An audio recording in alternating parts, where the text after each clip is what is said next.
This is part 2 of my Emily in Paris 3-word analysis, and you might be wondering why there is a picture of Carrie and not Emily, and I'm going to explain. I'm excited to talk about this theory that I was thinking about the entire time I was watching Emily in Paris.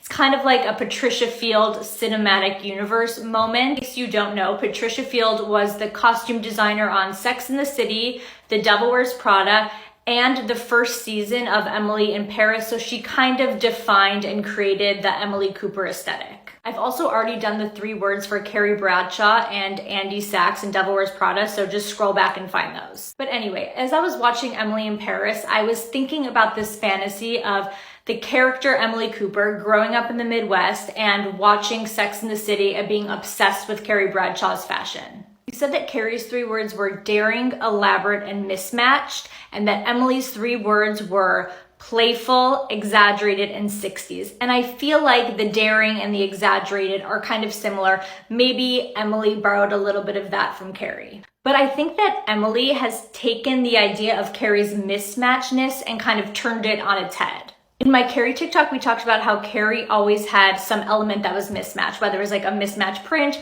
or mismatched colors or aesthetics, or even just wearing the wrong thing to an occasion. There was like this idea of kind of like tension and mismatch there. I think that Emily saw that and kind of made it her own and turned it on its head, because to me, Emily's the opposite. I think that Emily is so exaggerated that she will dress so much for the occasion. For example, wearing a red beret in Paris. And while Carrie will kind of mismatch the prints, Emily will go all plaid. And in this look, she even had a plaid bag. I couldn't find a picture, but Emily goes so matchy that it's kind of, it does a similar thing to Carrie, and it's really, really fun. I just love the playfulness of the neon piping on the bag and the neon plaid blazer. I just really feel like Emily has adopted Carrie's love of fashion. I found another connection that I really liked. In the previous video, I talked about how when Emily cut bangs, it focused her and it gave her a little bit more strength and intention. It is really similar to Andy in Devil Wears Prada. When she begins to feel comfortable and find her place in the magazine, she gets those blunt bangs as well.